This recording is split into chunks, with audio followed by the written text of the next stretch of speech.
بالله من الشيطان الرجيم بسم الله الرحمن الرحيم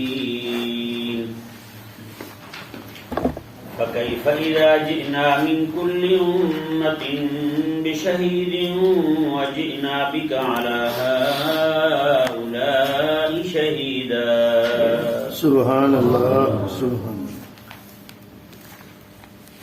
اس آیت کریمہ میں اور اگلی آیت کریمہ میں ایک ہی مضمون بیان ہوا. اللہ تبارک و تعالی نے ارشاد فرمایا فَكَيْفَ إِذَا جِئْنَا مِنْ كُلِّ أُمَّةٍ بِشَهِيدٍ وَجِئْنَا بِكَ عَلَى هَؤُلَاءِ شَهِيدًا. میں حبیب وہ کیسا وقت ہوگا جب ہم ہر امت میں سے ایک گواہ لائیں گے اور ہم آپ کو بھی ان سب پر بطور گواہ کے لائیں گے. یعنی ہر نبی کو اللہ تبارک و تعالیٰ کی بارگاہ میں جب لایا جائے گا تو ان سے پوچھا جائے گا کہ آپ نے اپنی امت کو دین حق کی تبلیغ کر دی تھی, دین پہنچا دیا تھا, عقائد اسلامیہ بیان کر دیے تھے. تو وہ سارے کہیں گے کہ ہم نے بیان کر دیے تھے. پھر ان سب پر رسول اللہ علیہ السلام کو بطور گواہ کے لایا جائے گا. آقا علیہ السلام وہاں کھڑے ہو کر سب نبیوں کی گواہی دیں گے کہ واقعی انہوں نے دین حق اپنی قوم تک پہنچا دیا تھا. امت انکاری ہوگی, ان کی امت جو ہے اس وقت وہ انکار کر رہی ہوگی. اس وقت گواہی جو ہے ان سب کی کریمہ علیہ السلام دیں گے. سبحان اللہ. یہ آیہ مبارکہ دیکھیں اور اگلا ترجمہ ذرا دیکھ لیں, پھر اس پہ بات کرتے ہیں. یومئذ یبد الذین کفروا وعصوا الرسول. فرمایا کہ اس دن کافر اور رسول اللہ صلی اللہ علیہ وآلہ وسلم کے نافرمان, کافر اور رسول اللہ علیہ السلام کی نافرمانی کرنے والے یہ چاہیں گے لو تسوا بہم الارض, کاش کہ ہم زمین میں دب جائیں اور زمین ہمارے اوپر برابر کر دی جائے. ولا یکتمون اللہ حدیثا, اور اللہ تبارک و تعالیٰ سے کوئی بھی بات چھپا نہیں سکیں گے. یہ آیہ مبارکہ جی, اس آیہ مبارکہ سے اس آیہ مبارک کو بیان کر کے یہ اصل میں جتنی بھی آیات کریمہ ہیں یا احادیث مبارکہ ہیں اس طرح کی, ان سے ہم نے صرف ایک ہی پہلو بیان کیا ہے, دوسرا پہلو چھوڑ دیا ہے. جس لیے رب نے قرآن نازل کیا نا, ہم نے وہ بیان ہی نہیں کیا. یہاں یہ آیہ مبارکہ جو ہے نا, اللہ تبارک و تعالیٰ نے فرمایا کہ حبیب ہم آپ کو گواہ لائیں گے, اور سارے نبی جو ہے نا وہ بھی اپنی اپنی امت کے بارے میں گواہی دیں گے, اور حبیب کریم علیہ السلام ہر نبی کی گواہی دیں گے. یہ گواہی دینے کا بیان کیوں کیا گیا, اس کا سبب اگلی آیہ مبارکہ میں بیان ہوا ہے کہ لوگ جو ہے وہ انکار کریں گے اس وقت کہ ہم تک دین حق کا پیغام نہیں پہنچا تھا اس لیے ہم نے نہیں مانا, ہم تک توحید کا پیغام نہیں پہنچا اس لیے ہم نے نہیں مانی توحید, ہم تک قیامت کا علم نہیں پہنچا تھا ہم نے نہیں مانا. تو اس وقت رب تبارک و تعالیٰ کے انبیاء کھڑے ہو کر کہیں گے مولا ہم نے پہنچایا تھا. اللہ تبارک و تعالیٰ انہیں فرمائے گا کہ گواہی کون دیتا ہے, تو حبیب کریم علیہ السلام سب پر گواہی دیں گے, سب کی گواہی دیں گے. اور ایک روایت میں تو یہ ہے کہ آقا علیہ السلام کی امت کو بلایا جائے گا, امت جو ہے وہ کھڑی ہو کر اب ان نبیوں کی گواہی دے گی کہ مولا انہوں نے دین پہنچا دیا تھا, انہوں نے دین پہنچایا تھا. تو اللہ تبارک و تعالیٰ نبیوں سے آقا علیہ السلام کی امت سے پوچھے گا تم تو آئے راج میں تھے, تمہیں کیسے پتا, تم کیسے گواہی دے رہے ہو؟ وہ کہیں گے مولا ہم نے تیرے حبیب سے سنا, ہم نے تیرے حبیب سے سنا. اب اس آیہ مبارکہ سے ایک پہلو جو ہے وہ بیان کرنا اور پوری امت کو اسی کی طرف ہی لگا دینا, اور دوسرا پہلو جس کے لیے رب تعالیٰ نے قرآن نازل کیا, یہ آیہ مبارکہ نازل کی, اس کا بیان ہی نہ ہو. اس کا مطلب یہ ہے قیامت والے دن ہر وہ بندہ جو کافر ہے وہ بھی پکڑا جائے گا, جو رسول اللہ علیہ السلام کی سنت کی نافرمانی کرنے والا ہے وہ بھی پکڑا جائے گا. رب تعالیٰ کا نافرمان, رب تبارک و تعالیٰ کی توحید پر ایمان نہ لانے والا بندہ, اور انبیاء کرام علیہ السلام کی تکذیب کرنے والا بندہ, اور خاص طور پر امام الانبیاء صلی اللہ علیہ وسلم کی سنت کی مخالفت کرنے والا, سنت کو ترک کرنے والا بندہ پکڑا جائے گا, اور وہاں کھڑا ہو کر یہ کہے گا کاش کہ آج زمین میں دب جاؤں اور زمین میرے اوپر برابر کر دی جائے. اس لیے یہ آیہ مبارکہ نازل کی گئی پچھلی, جس کا بیان ہی نہیں ہوا. یعنی ہم نے قرآن اور حدیث کو اس طرح بیان کیا ہے کہ اس کا عمل کے ساتھ تعلق ہی نہ رہے. بس اب بتائیں نا اسی فقیف اذا جئنا یہ آیت مبارکہ جو ہے اس سے اگلی آیت مبارکہ کہ ہر بندہ جو کافر ہے وہ اور رسول اللہ کا نافرمان یہ دونوں چاہیں گے کہ زمین ہمارے اوپر برابر کر دی جائے. یہ بیان ہوا یا نہیں ہوا؟ نہیں بیان ہوا. یہ بیان نہیں ہوا. صرف پچھلی آیت مبارکہ پڑھ کے بے حاضر ناظر ہیں جی آقا علیہ السلام. بس اس سے جناب چھوٹ گئی ہر ایک کی جان. بس جناب اس کا تعلق تو فضائل کے ساتھ ہے, اس کا تعلق تو آقا علیہ السلام کی عظمت اور شان کے ساتھ ہے, اس کا تعلق کسی اور چیز کے ساتھ ہے ہی نہیں. وہ بھائی رب تبارک کو یہ امتی کے لیے ڈرنے والی بات ہے. آقا علیہ السلام حاضر اور ناظر ہیں تو آقا علیہ امت کو ڈرنا چاہیے کہ جناب میرے حبیب بھی مجھے دیکھ رہے ہیں پھر میں غلط کام کر رہا ہوں. میرے سارے ہمارے امام الانبیاء علیہ السلام کی بارگاہ میں پیش ہو رہے ہیں, میں پھر بھی غلط کام کر رہا ہوں. یہ سوچ نہیں دی گئی لوگوں کو, یہ بیان نہیں کیا گیا. خدا تبارک و تعالیٰ بخش فرمائے ان لوگوں کی جنہوں نے پکڑ کے قرآن کے منہج کو دائیں بائیں کر دیا.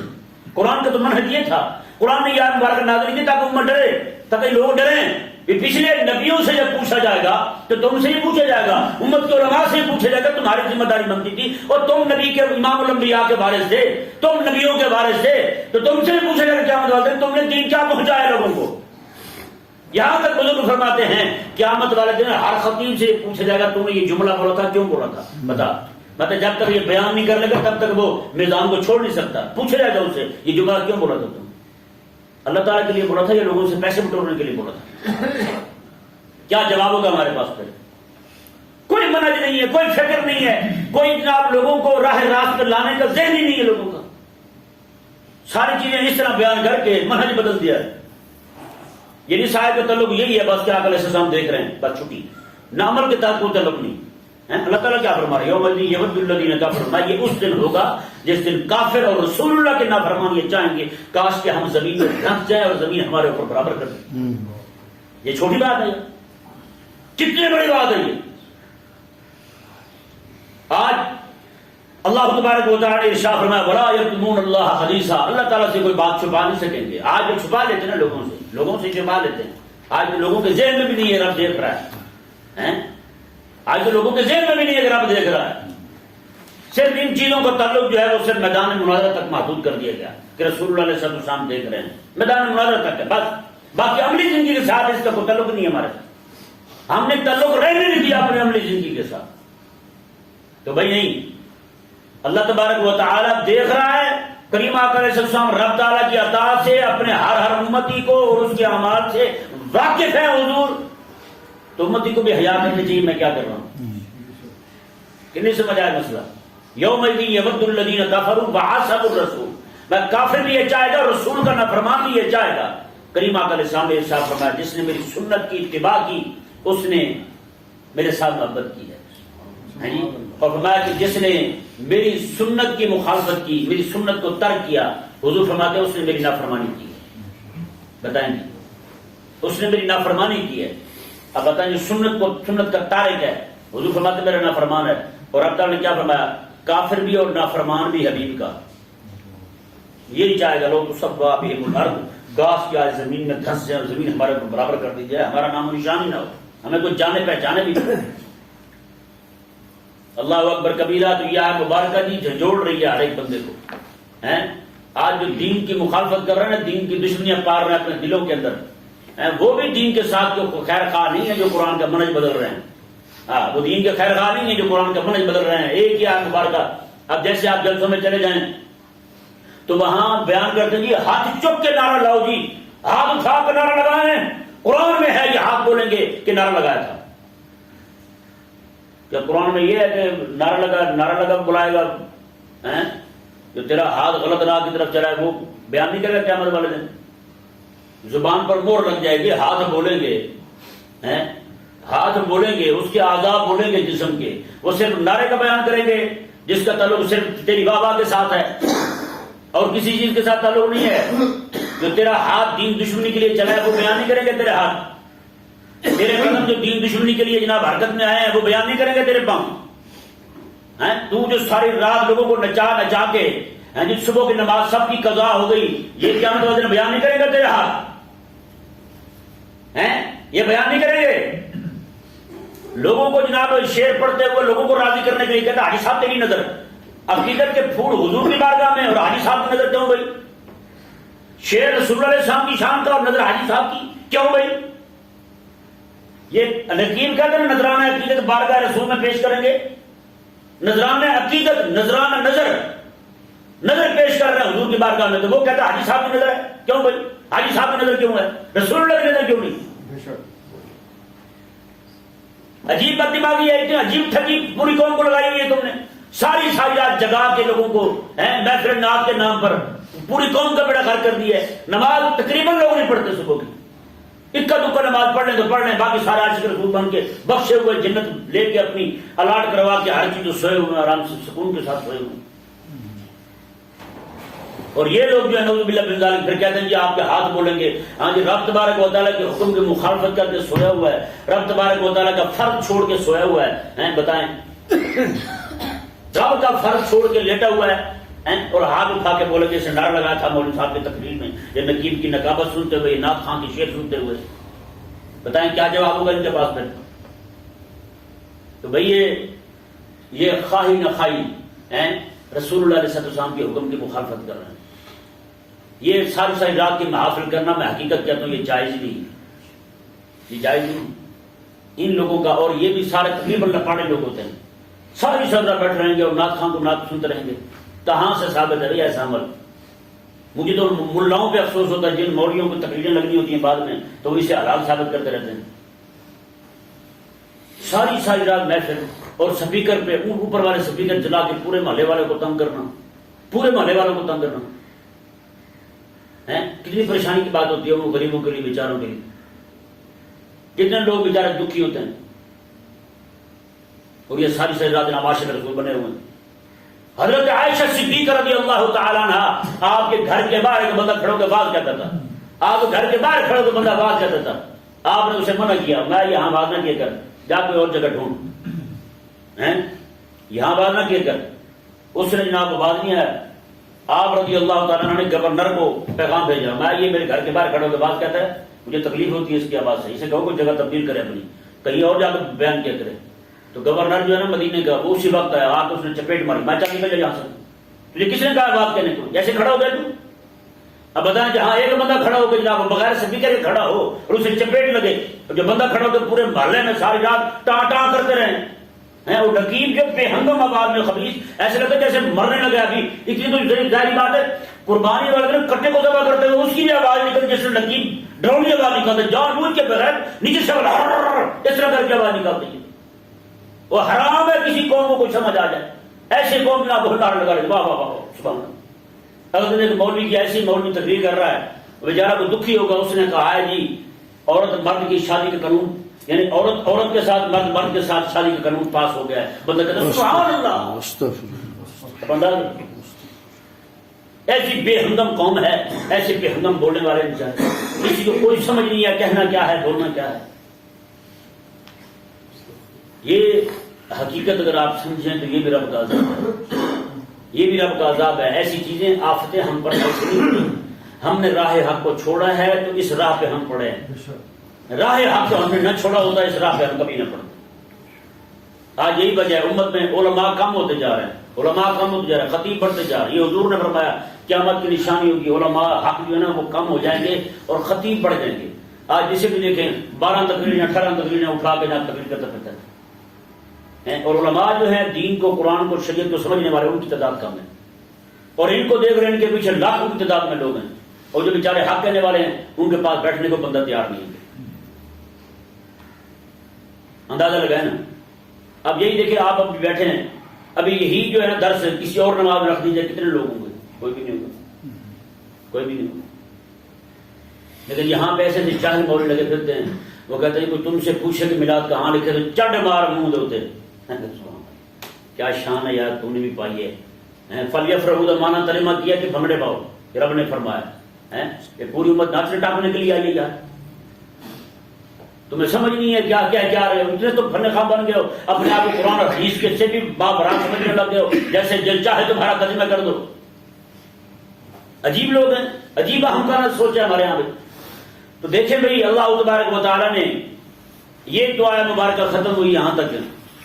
پیچھے بیان ہوا تھا کہ وَاعْبُدُوا اللَّهَ وَلَا تُشْرِكُوا بِهِ شَيْئًا، کل پڑھا تھا جی یہ اوپر دیکھیں آیت نمبر 36 کی شروع میں، اللہ تعالیٰ کی عبادت کرو تم شرک نہ کرو. یہ آیت مبارکہ جو ہے نا یہ اسی کی تفصیل ہے تھوڑی سی. وہ یہ کہ قرآن کریم نے شراب کو تدریجاً حرام قرار دیا، ایک دم نہیں کہا کہ شراب حرام ہے. یہ ذہن میں رہے، تدریجاً اس کی ممانعت ہوئی ہے، ایک دم اس کو حرام نہیں کہا گیا، تدریجاً اسے حرام کہا گیا. پہلے بیان ہوا سورہ بقرہ شریف میں، یہ بیان کیا رب تبارک و تعالی نے اسمہما اکبر من نفعہما، شراب کا جو گناہ ہے نا اس کے نفع سے زیادہ ہے، اس کے نفع سے زیادہ ہے، اس کا گناہ زیادہ ہے، اس کا نفع کم ہے. یہاں بھی حرام نہیں کہا. اس آیت مبارک کے اندر اس کا شان نزول کیا ہے؟ جب حرام نہیں تھی تو لوگ جو ہے وہ کھانے کے ساتھ پیتے تھے، جیسے آج کل بھی پیتے ہیں. یہ ذہن میرے مسئلہ یہاں پہ شرم مسئلہ میں ضمن بیان کر دوں. بعض اوقات نوجوان طبقے میں نے دیکھا ہے، ایک جگہ میں نے مولویوں کو دیکھا گلاس پکڑ کے نا، دو تھا پانی بوتل تھی، اسے اس طرح چٹکا رہے ہیں آپس میں، اس طرح ٹچ کہتے ہیں وہ کر رہے تھے. میں نے پوچھا یہ کیوں کر رہے ہیں؟ کہتے ہیں یہ شراب والے ایسے کرتے ہیں. تو یہ فقہا نے لکھا ہے مسئلہ کو، بندہ جیسے شراب پیتے نا اس طرز پہ پانی بھی پیے نا، اس طرز پہ پانی بھی پیے تو اس کے نام اعمال میں شراب کا گناہ لکھا جاتا ہے. اندازہ کریں. پھر میں نے انہیں سمجھایا، میں نے کہا یہ حضرت آپ نے تو بہت بڑا گناہ کیا ہے، یہ تو عادتی شرابیوں کی ہے، بدکاروں کی ہے، آپ وہ اپنا رہے ہیں. تو پی آپ پانی رہے ہیں یا کوک پیپسی پی رہے ہیں، لیکن آپ کے نام اعمال میں گناہ شراب کا لکھا جائے گا. سمجھایا مسئلہ نہیں ہے. تو یہ ضمن میں نے بیان کر دیا مسئلہ. تو شروع میں اجازت تھی پینے کی جی. ایک نماز کے وقت، مغرب کی نماز کا وقت تھا، تو ایک گھر میں دعوت تھی، انہوں نے کھانے کے بعد پیش کی، انہوں نے پی لی. جو امام تھے وہ نماز پڑھانے لگے تو کہنے لگے قل یا ایھا الکافرون اعبد ما تعبدون. اب عبارت تھی لا اعبد ما تعبدون، خطاب تھا مشرکوں کو.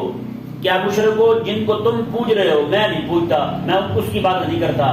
تم پتھروں کی بات کر رہے ہو میں نہیں کرتا. تو لا ہٹانے سے، صرف لا ہٹانے سے ترجمہ یہ بن گیا کہ اعبد ما تعبدون، اے مشرکو جن بتوں کی تم بھی بات کرتے ہو میں بھی اسی کرتا ہوں. اب بتا صرف لا ہٹانے سے مانا توحید سے شرک کی طرف چلا گیا، شرک والا مانا آ گیا. سمجھ آیا مسئلہ؟ اس آیت مبارک کا تعلق پچھلی آیت کے ساتھ یہی بنتا ہے کہ اس میں شرک سے منع کیا گیا، اور یہاں جو ہے وہ شرک کا وقوع ہوا. ٹھیک ہے جی. اگرچہ ایسی حالت میں بندے سے کلمہ کفر نکل جائے تو اسے کافر نہیں کہیں گے، لیکن اگر ایسی حالت میں بندہ بیوی کو طلاق دے دے تو طلاق واقع ہو جائے گی، اس کی طلاق واقع ہو جائے گی، اس کی شرابی کی طلاق واقع ہو جاتی ہے. مکرہ اسے کہتے ہیں جس کی گردن پہ کوئی بندہ چھری رکھ دے یا تلوار رکھ دے یا پستول رکھ دے، کہے کہ اپنی بیوی کو طلاق دے، مطلب یہ کہ یہ کہے کہ اس جان کو رکھ یا یہ جان رکھ. وہ کہہ دے کہ میں نے اسے طلاق دی، طلاق دے دے گا تو طلاق ہو جائے گی، طلاق ہو جائے گی. یہ ذہن میرا مسئلہ. کئی لوگ کہتے ہیں جی میں اتنی خوشی تو دیتی ہے، طلاق ہو جاتی ہے دونوں صورتوں میں. تو اب ہوا یہ کہ ان سے یہ پڑھا گیا، رب تبارک و تعالیٰ نے یہ آیت مبارکہ نازل فرمائی. سبحان اللہ تعالیٰ نے یہ آیت مبارکہ نازل فرمائی.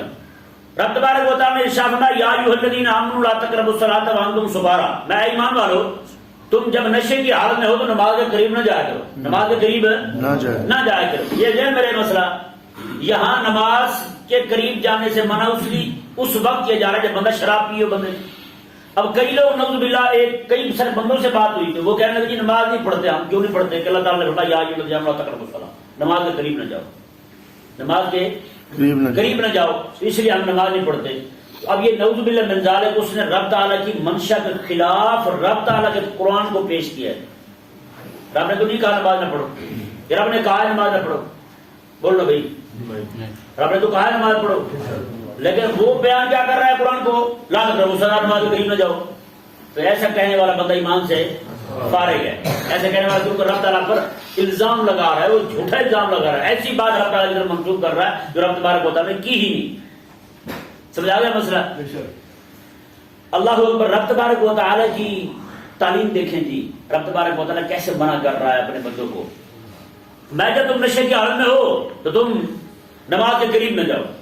اب اس سے معلوم کیا ہوا؟ یعنی یہ یہاں یہ منع نہیں کیا جا رہا کہ نماز نہ پڑھو، نماز پڑھنے کا حکم ہے، لیکن یہ کہا جا رہا ہے کہ تم شراب پی رکھی ہو تم نے تو نماز کے قریب نہ جاؤ، کیونکہ ممکن ہے نماز میں کھڑے ہو کر تم نے وہ بات کہہ دی جیسے اللہم اغفر لی، اس کا معنی ہے اللہ مجھے بخش دے.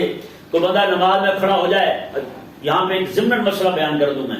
ایسا بندہ جسے نیند چڑھی ہوئی ہو اور پورے زور سے نیند چڑھی ہو، جسے پتہ بھی نہ چل رہا ہو، پھر بھی نہ کھڑا ہے، جاگ رہا، نماز پڑھ کے پھر ہی سو گا. تقویٰ چڑھا ہوتا ہے نا بندے کے پاس، نماز پڑھ کے پھر ہی سو گا میں. اب وہ بالکل جناب ٹوٹنے نیند کی وجہ سے قابو بھی نہیں ہو پا رہا، اسے پتہ بھی نہیں کیا پڑھنا ہے. کریم علیہ السلام ارشاد فرماتے ہیں کسی بندے کو ایسی زور سے نیند چڑھی ہو اور اسے پتہ نہ چل رہا ہو کہ کیا کہہ رہا ہوں، کیا بول رہا ہوں، تو حضور فرماتے ہیں وہ پہلے سو جائے. کیا کرے؟ پہلے سو جائے. جب اٹھے نہیں نماز پڑھ لے، جب اٹھے پھر نماز پڑھ لے. آخر صاحب کا یہ فرمان ہے کہ بندہ بھول جائے نماز کو. بعض اوقات بندہ کام میں ہوتا ہے یا اگر کسی کہیں سفر میں ہوتا ہے، نماز کا وقت یاد نہیں رہتا اس کے ذہن میں، بھول جاتا ہے نماز. یا فرمایا آقا سے سامنے سو جائے بندہ، میں جب سو کے اٹھے وہی وقت اس کی نماز کا نماز پڑھ لے، رب تبارک و تعالیٰ کہ ہاں اس کی نماز قضا نہیں ادا لکھی جائے گی. سبحان اللہ. اور اسی طرح بھولے ہوئے بندے کے بارے میں، بھولا ہوا بندہ اسے یاد نہیں ہے، جب یاد ہے حضور فرماتے ہیں اسی وقت نماز پڑھ لے، اسی وقت نماز پڑھ لے. آقا علیہ السلام فرماتے رب تبارک و تعالیٰ کہ ہاں اس کی نماز قضا نہیں ادا لکھی جائے گی. رفع عن امتی الخطا والنسیان، اللہ تعالیٰ نے میری امت سے خطا اور نسیان دونوں کو میرے رب نے معاف کر دیا ہے. یہ معاف کر دیا رب نے. اللہ اکبر کبیرہ. تو یہ مسئلہ ذہن میں رہے کہ اب دیکھیں ظہر، اب رب تعالیٰ منع کیسے کر رہا ہے؟ رب نے یہ تو فرما دیا کہ میں کہ جب نشے کی حالت میں نماز نہ پڑھو. تو امت کو یہ اپنی حبیب کی امت کو یہ بتانا مقصود ہے میں تو زور کے بعد اگر پیے گا تو زور کے بعد عصر کی نماز کا وقت فوراً آ جاتا ہے. اس سے ثابت ہوا کہ زور کے بعد بھی بندہ نہیں پی سکتا اور زہر سے پہلے بھی کافی دیر تک نہیں پی سکتا ہے یا نہیں، کیونکہ آگے زور کا وقت ہونا ہے، نماز اس نے پڑھنی ہے زور کی. اور نشہ اترے گا تو نماز پڑھے گا نا، ہے یا نہیں؟ نشہ اترے گا تو نماز پڑھے گا. تو ثابت ہو گیا کہ زور سے پہلے 4-5 گھنٹے تو کم از کم پہلے یہ معاملہ ختم ہو جائے اس کے ساتھ سے، پھر تو ٹھیک ہے. اچھا زور کے بعد اثر کا وقت جلدی آ جاتا ہے تو اس سے زور سے پہلے 4-5 گھنٹے نکالا ہے تو اوپر کتنا ٹائم بچتا ہے؟ بلا کتنا ٹائم بچ جائے گا؟ تھوڑا سا ٹائم بچے گا. اچھا اس سے ثابت ہوا یہ وقت بھی کافی رب تبارک و تعالیٰ نے اس کا تنگ کر دیا زور سے پہلے کبھی. اور زور کے بعد اثر کا وقت فوراً ہو جاتا ہے، زور کے بعد بھی نہیں پی سکتا. اثر کے بعد مغرب کا ٹائم فوراً ہو جاتا ہے، اثر کے بعد بھی نہیں پی سکتا. مغرب کے بعد عشاء کا ٹائم فوراً ہو جاتا ہے، مغرب کے بعد بھی نہیں پی سکتا. اب وقت بچتا ہے اس کے بعد عشاء کے بعد فجر تک کا، تو وہ بھی عشاء کے بعد فوراً پیے تو صبح تک ہو سکتا ہے کہ طبیعت اس کی سنبھل جائے. اب بتائیں رب تبارک و تعالیٰ نے کیسے منع فرمایا اپنے حبیب کی امت کو. سبحان اللہ اکبر کبیر. کیسے؟ میں کہ جب نشے کی حال میں ہو تو نماز کے قریب نہ جاؤ. یعنی کہ سمجھایا یہ جا رہا ہے کہ نشے کی حالت میں نماز کے قریب نہ جاؤ، لیکن حقیقت کے اندر امت کو منع کیا جا رہا ہو اس کام کے قریب نہ جاؤ. اتنا وقت تنگ کر دیا. جیسے کوئی بندہ کسی کو کہے جناب یہ شادی حال ہے اور آپ نے 3 منٹ میں کھانا کھا کے باہر بھی آ جانا ہے. اب بتائیں گے وہ کیا کھائے گا؟ 3 منٹ میں کیا کھائے گا؟ 2 منٹ میں کیا کھائے گا؟ جو بیچارے 5-7 روٹیاں کھانے کے بعد جا کے گرم ہوتے ہیں وہ بیچارے کیا کھائیں گے؟ وہ تو بھوکے رہ جائیں گے. ہے یہ نہیں ایسا؟ ہاں.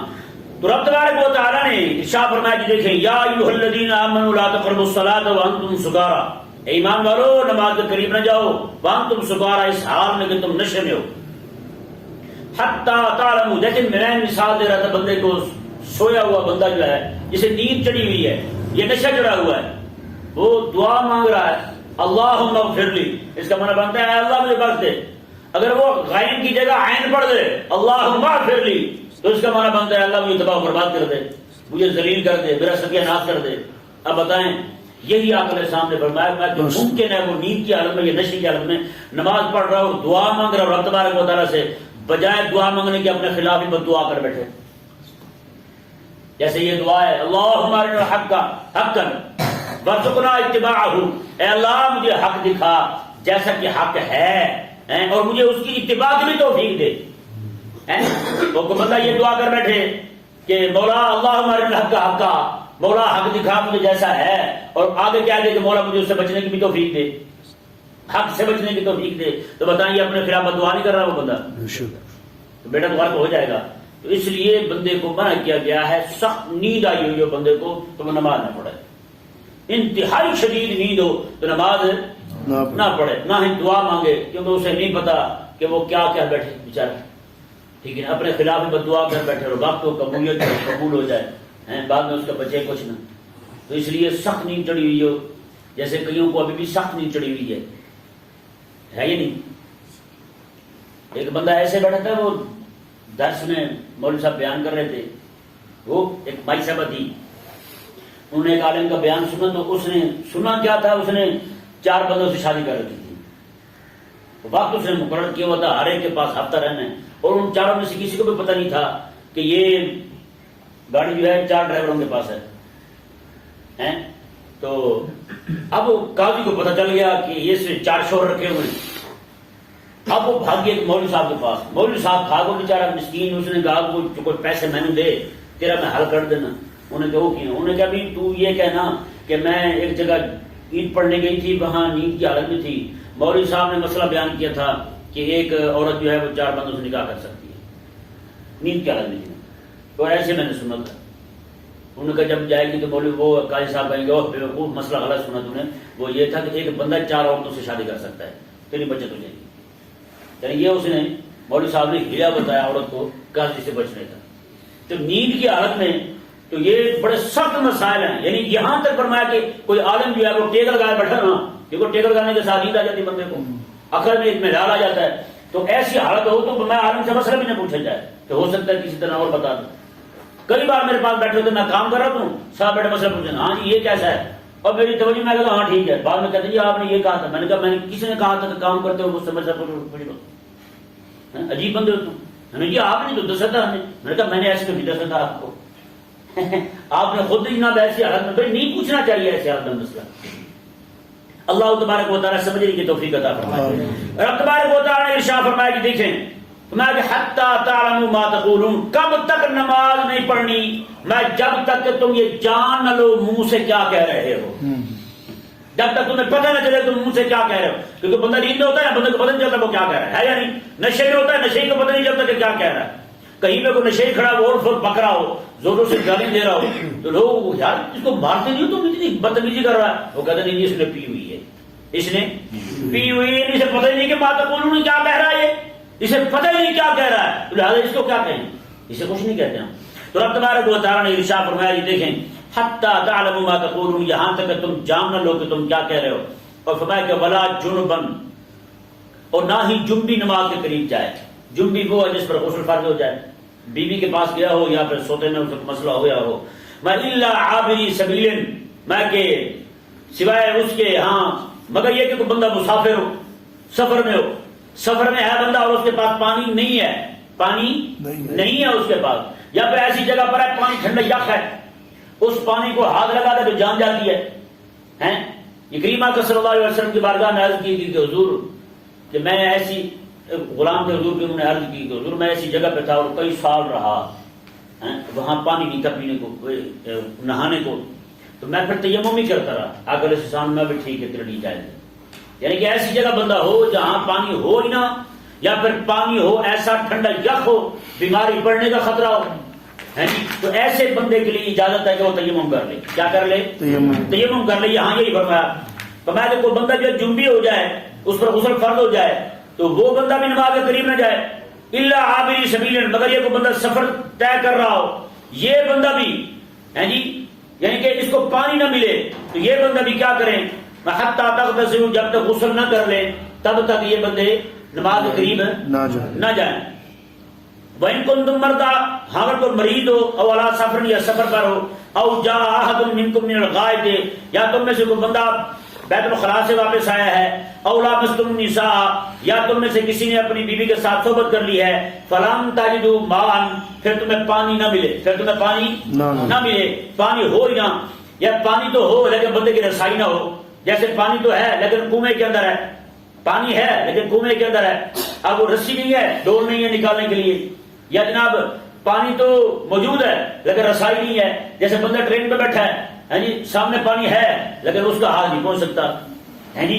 یا پھر پانی ہے کسی بندے کے پاس ہے، اس کے پاس نہیں ہے، اگر وہ خریدتا ہے تو وہ اس سے کئی گنا زیادہ پیسے لیتا ہے.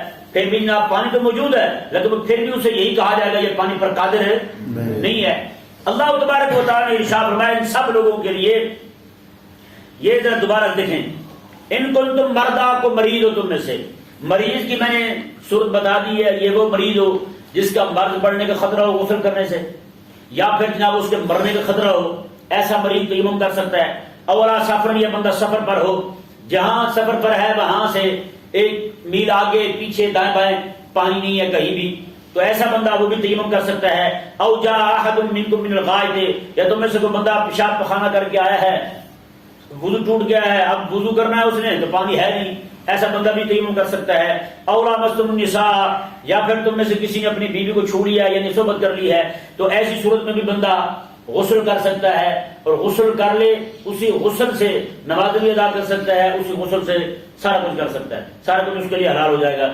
فلام تجدوا ماء، تو ایسے بندوں کے پاس جن کو پانی نہ ملے، فتیمموا صعیدا طیبا، تو وہ پاک مٹی کے ساتھ تیمم کریں، پاک مٹی کے ساتھ تیمم کریں. فامسحوا بوجوہکم وایدیکم، اور فرمایا کہ تم اپنے، یہ جہاں طریقہ بیان کر دیا کہ فرمایا کہ تم اپنے چہروں کا اور اپنے ہاتھوں کا مسح کرو، اپنے چہروں کا اور اپنے ہاتھوں کا مسح کرو. مسح میں صرف 2 چیزیں ہوتی ہیں، 2 چیزیں فرض ہیں، ایک جناب منہ کا مسح کرنا ہے، دوسرا ہاتھوں کا، یہاں تک نہیں، صرف یہاں تک مسح کرنا ہے. ٹھیک ہے نا جی. یہ تھوڑا سا دیکھ لیں ذرا جلدی. اس طرح ہاتھ مار کے نیچے مٹی زیادہ لگ جائے تو اس طرح جھاڑ لیں، جھاڑنے کے بعد پھر اس طرح منہ پر اس طرح پھیریں جس طرح وضو میں کرتے ہیں.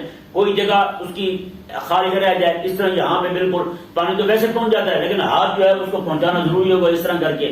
اور اس طرح دوسری بار ہاتھ مار کے یہ پورے بازوؤں کا اس طرح کر کے، وہ طریقہ اس کا ہے، اس طرح کر کے لے آئیں گے آپ نیچے سے، پھر اس طرح لے جائیں گے، اس طرح کر لیں گے. ٹھیک ہے جی.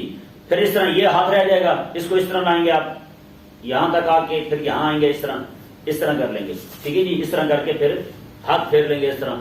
اس میں صرف 2 چیزیں ہیں تیمم میں، منہ کا مسح اور ہاتھوں کا مسح. اس میں کلی وغیرہ بالکل نہیں، نہ ہی ناک میں مٹی چڑھانی ہے.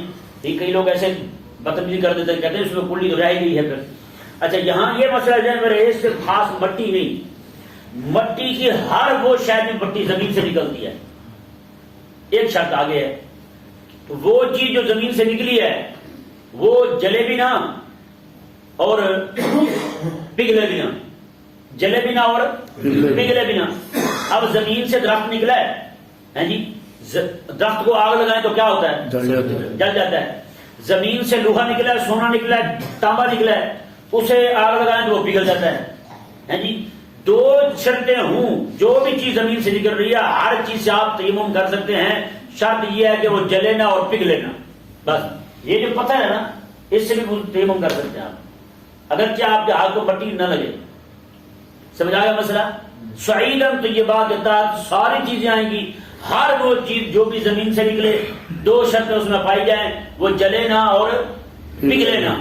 اس کے علاوہ ہر چیز سے 2 شرطیں جس میں نہ ہوں اس سے تیمم آپ کر سکتے ہیں. بالکل پکی اینٹ کے ساتھ بھی کر سکتے ہیں. کئی لوگوں نے مشہور کر رکھا ہے کہ کچی اینٹ سے ہوتا ہے، پکی اینٹ سے نہیں ہوتا. پکی اینٹ سے ویسے استنجا منع ہے کہ اس کے ساتھ ظاہر بات ہے وہ کھردری ہوتی ہے، زخم لگ جائے گا تو وہاں اس کی ممانعت ہے. ویسے تیمم کرنے میں کوئی حرج نہیں ہے، کوئی بھی شے ہو اس طرح کی اس سے آپ ہاتھ لگا کے تیمم کر سکتے ہیں، بالکل جائز ہے. ٹھیک ہے جی. اللہ تبارک و تعالیٰ نے ارشاد فرمایا فامسحوا، یہ بھی یہ ذہن میں رکھیں، اس کا جو اگلا حصہ ہے نا یہ تیمم والا، یہ ایک جگہ سفر میں تھے کریمہ کا صلی اللہ علیہ وسلم، تو سفر کی حالت میں حضرت عائشہ پاک رضی اللہ تعالیٰ عنہ کا ہار گم گیا. وہ ہار جو تھا وہ اونٹنی کے نیچے پڑا ہوا تھا، اسے صحابہ کرام علیہ رضوان ڈھونڈ رہے تھے. ادھر نماز کا وقت تنگ ہو گیا. اللہ تبارک و تعالیٰ نے حبیب کریم صلی اللہ علیہ وسلم کی امت پر رحم فرماتے ہوئے اس وقت فرمایا کہ ان کے پاس پانی نہیں ہے، چلو تیمم کر لیں. کیا کر لیں؟ تیمم کر لیں. یہ حضرت عائشہ پاک رضی اللہ تعالیٰ عنہ کے ہار کی برکت سے ہیں.